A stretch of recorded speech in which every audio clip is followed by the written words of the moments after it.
torches flickered against marble columns as tall as ancient trees, casting dancing shadows across a throne room that had witnessed the rise and fall of empires.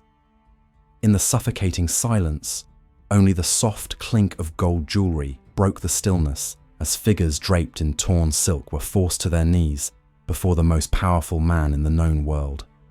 Their eyes, once bright with the confidence of nobility, now reflected nothing but the cruel reality of conquest.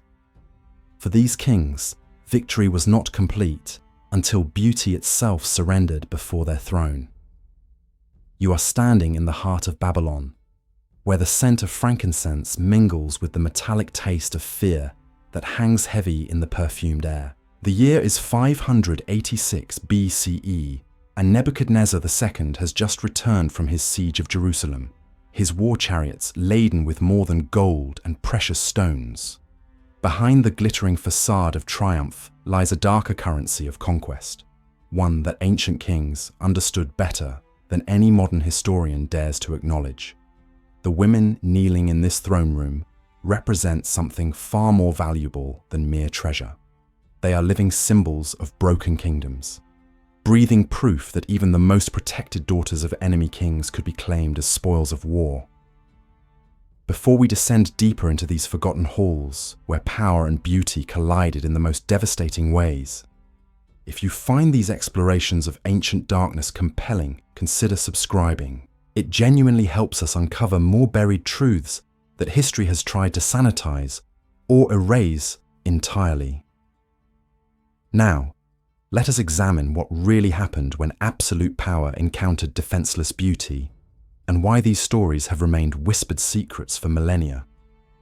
The practice began long before Nebuchadnezzar's reign, embedded in the very foundation of ancient warfare, like mortar between stones.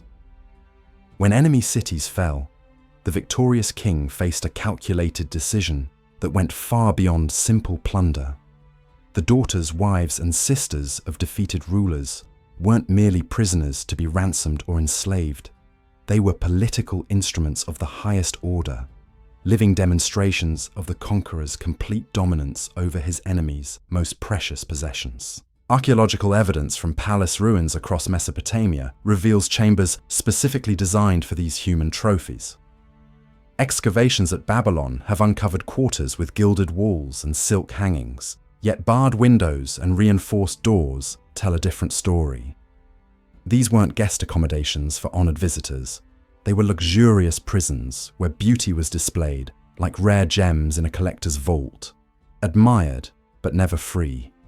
The throne room, where our story begins, stretched the length of 3 temples, its ceiling supported by columns carved with scenes of royal hunts and divine blessings. At the far end, elevated on a platform of polished obsidian, sat the golden throne of Babylon's king. Nebuchadnezzar wore robes of purple silk, interwoven with threads of gold, his crown catching the torchlight like captured starfire. His expression remained carved from stone as the procession of captives was led before him, each woman a chapter in the story of his expanding empire. The first to be presented was Zara, daughter of the fallen king of Judah. Her silk gown, once pristine white embroidered with silver threads, now bore the stains of her journey from the rubble of Jerusalem. Golden chains bound her wrists, not crude iron shackles, but elegant restraints that transformed imprisonment into ornamentation. The symbolism was deliberate and devastating. Even in captivity, she remained beautiful. Yet that beauty now served only to magnify the completeness of her people's defeat. Behind her knelt Miriam, sister to a Phoenician prince whose fleet had dared challenge Babylonian trade routes. Her dark hair cascaded over shoulders, draped in sea-green fabric that spoke of Mediterranean wealth now claimed by desert kings. The pearls woven through her braids clicked softly as she trembled, each sound a reminder of distant shores she would never see again. The ancient tablets recovered from palace archives reveal the systematic approach these kings brought to their human collections. Each captive was catalogued like precious cargo, their lineage documented, their potential political value assessed, their beauty ranked according to standards that reduced human beings to inventory items. Scribes recorded not just names and origins, but detailed observations about compliance, resistance, and suitability for various purposes within the royal household. Nebuchadnezzar's method differed from crude brutality in its calculated sophistication. These women weren't dragged into dungeons or subjected to immediate violence. Instead, they were installed in quarters that mimicked luxury while ensuring complete control. They received fine clothing, exotic foods, and personal servants, yet every comfort came with invisible chains that bound them more securely than any physical restraint. The psychological warfare embedded in this approach was devastatingly effective. By treating captured noblewomen with apparent honor while stripping away their agency, Nebuchadnezzar sent clear messages to potential enemies. Surrender might preserve dignity and life, but resistance would transform their most cherished family members into living trophies in a foreign king's collection. The daily routine within these gilded cages followed patterns designed to break the spirit while preserving the beauty that made these prisoners valuable. Each morning, palace attendants would arrive with cosmetics and jewelry, transforming the captives into displays worthy of the king's court. They were taught Babylonian customs, required to learn the language of their captors, and gradually molded into hybrid creatures who retained their exotic appeal while serving the empire's political purposes. Evening brought the most dreaded ritual of all. As shadows lengthened across the throne room, guards would select certain prisoners to be presented before the king and his assembled nobles. These weren't social gatherings or cultural exchanges. They were exhibitions where conquered beauty was displayed for the entertainment and edification of the conquerors, living proof of Babylon's reach and power. The women learned quickly that resistance brought consequences extending far beyond their own suffering. Word reached them of family members still alive in their homeland, relatives whose safety depended entirely on their cooperation.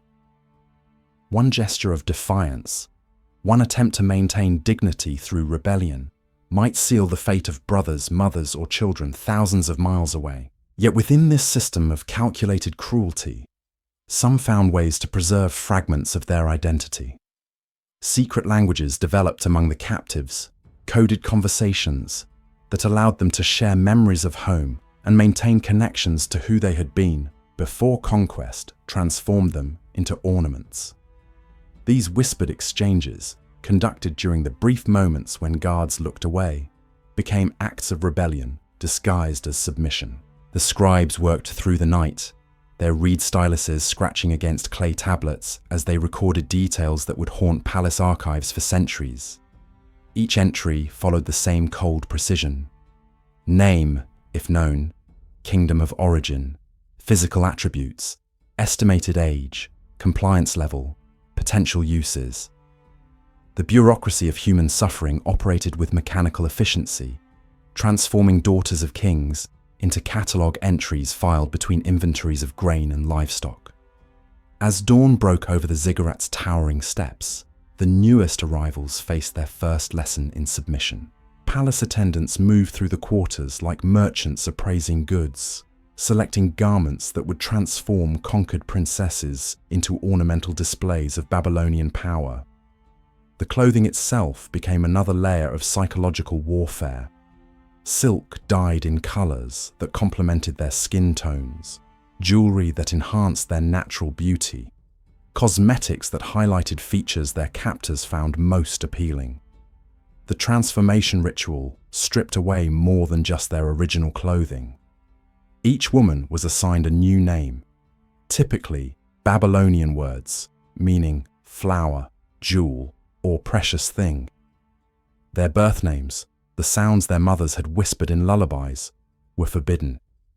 Speaking them brought punishment not just to the offender, but to other captives who might overhear. The erasure of identity began with the erasure of language itself. Across the empire, in the mountain fortress of Ecbatana, Another king had perfected different methods of controlling his human trophies. Cyrus the Great of Persia had built an empire that stretched from the Aegean Sea to the Indus River, and his approach to conquered beauty reflected the sophisticated administration that made such expansion possible. Rather than crude displays of dominance, Cyrus employed calculated generosity designed to create grateful dependence. The Persian method began with apparent mercy. When cities surrendered without siege, their noble daughters were invited rather than dragged to the royal court. They arrived in covered wagons cushioned with silk, their journey made comfortable by servants who attended to their every need. Upon reaching Persepolis, they were housed in apartments that rivaled palaces, complete with gardens, pools, and libraries filled with texts from across the known world. Yet this apparent kindness masked control more absolute than Babylonian chains. The apartments had no exterior doors that opened at the occupant's will. The gardens, though beautiful, were enclosed by walls too high to climb. The libraries contained no maps, no correspondence, nothing that might provide knowledge of the outside world. The servants, while attentive, reported every conversation, every gesture, every sign of discontent to masters who compiled detailed reports on the psychological state of their charges. The genius of the Persian system lay in its ability to make captivity feel like privilege. The women received education in languages, mathematics, and philosophy. They attended lectures by renowned scholars, participated in intellectual discussions that would have been forbidden to women in many of their home kingdoms. Some began to view their circumstances as liberation from the restrictions of their previous lives, forgetting that intellectual freedom within a cage remained imprisonment. This psychological manipulation reached its peak during the elaborate festivals that marked the Persian calendar. The captives were dressed in robes that cost more than most people earned in a lifetime, adorned with jewelry that could ransom entire villages. They were seated in positions of apparent honor during ceremonies that celebrated the empire's greatness. Observers from distant lands saw beautiful, well-treated women who appeared to embody the benevolent nature of Persian rule. The reality revealed itself only in private moments, when the festival crowds dispersed and the ceremonial robes were returned to palace treasuries. In the silence of their luxurious quarters, the truth became undeniable. They remained prisoners whose beauty served political purposes. Their apparent contentment, a carefully crafted illusion designed to encourage other kingdoms to surrender their own daughters without resistance. The third and most brutal approach emerged from the palaces of Assyria, where Ashurbanipal had created a system that made no pretense of kindness or cultural sophistication. The Assyrian method operated through raw terror, designed not just to control captive women, but to send messages of intimidation that would echo across the ancient world. When Assyrian armies conquered a city, the treatment of noble captives became a deliberate spectacle of horror calculated to break the will of future enemies. The procession into Nineveh began at dawn, with captured women chained to the chariots of their captors. Their journey through the city streets was designed as public theatre, allowing common citizens to witness the fate that awaited those who dared resist Assyrian expansion. The crowds that gathered weren't celebrating victory, but absorbing a lesson in the consequences of defiance. Within the palace walls, the Assyrian approach abandoned any pretense of luxury or comfort. The quarters assigned to these prisoners were cells adorned with murals depicting the torture and execution of previous captives, psychological warfare designed to crush hope before it could take root. The message was unmistakable. Cooperation might preserve life, but rebellion would bring suffering beyond imagination. Yet even in this environment of calculated cruelty, the human spirit found ways to endure. The women developed coded languages using the rhythm of their movements, the arrangement of their hair, the way they held their hands during the forced presentations before Assyrian nobles. These silent communications became lifelines that preserved sanity and maintained connections to their lost identities. The Assyrian records, carved into stone reliefs that still line museum walls today, document the systematic nature of these practices. The images show rows of kneeling figures, their faces turned toward the ground in submission, while kings in elaborate robes gesture toward them like hunters displaying their prey. These weren't random acts of cruelty, but state policies implemented with bureaucratic precision across the empire. The long-term consequences of these systems extended far beyond the individual suffering of the captives themselves. The children born from these arrangements faced impossible choices about identity and loyalty. Raised within palace walls, they knew their mother's stories only in fragments and whispers. Their fathers, when they acknowledged paternity at all, represented the power that had destroyed their maternal heritage. Some of these children became bridges between cultures, their mixed heritage providing valuable diplomatic and administrative skills. Others became symbols of their mother's suffering, living reminders of the price paid for imperial expansion. A few managed to escape their circumstances entirely, fleeing to distant lands where their origins remained secret. But most accepted their roles within the systems that had created them, perpetuating cycles of conquest and captivity that would define the ancient world for generations. The archaeological evidence reveals the scope of these practices across multiple civilizations and centuries. Palace ruins from Babylon to Persepolis contain residential quarters with similar architectural features. Luxurious appointments combined with security measures that indicate involuntary occupancy. Burial sites yield jewelry and personal items that tell stories of cultural displacement and forced assimilation. The clay tablets and stone inscriptions that document these practices treat human trafficking as routine administrative business. Royal correspondence discusses the allocation of captive women like the distribution of any other valuable resource, with detailed instructions about placement, supervision, and utilization for political purposes. The torchlight revealed faces that had once gazed from palace windows overlooking prosperous kingdoms, now marked by the hollow stare of those who had lost everything worth losing. Among them knelt Artemisia, daughter of the Lydian king whose golden touch had made his realm legendary across the ancient world. Her fingers, once adorned with rings bearing the royal seal, now bore only the raw marks where precious stones had been pried away by soldiers drunk on conquest. The systematic stripping of identity began before the women even reached the palace gates. Their names were recorded in ledgers, alongside inventories of livestock and grain, reduced to entries that noted hair color, estimated age, and potential breeding value. Scribes worked with mechanical precision, transforming daughters of kings into catalogue numbers filed between records of tribute payments and military supplies. In the shadows of towering columns, palace physicians conducted examinations designed to assess more than physical health. They documented scars that might tell stories of resistance, searched for hidden jewelry that might fund escape attempts, and recorded detailed observations about each woman's potential for reproduction. These medical inspections served dual purposes, ensuring the king's investment remained valuable while demonstrating the complete loss of privacy that defined their new existence. The transformation ritual began at dawn with the arrival of palace attendants carrying baskets filled with cosmetics and jewelry selected specifically for each captive. The process was methodical, almost ceremonial in its precision. Hair was arranged in styles that complemented Babylonian fashion, while eliminating any trace of their homeland's customs. Clothing was chosen to enhance natural beauty, while marking them clearly as property of the king. Yet beneath this veneer of luxury lay a network of surveillance more sophisticated than any dungeon.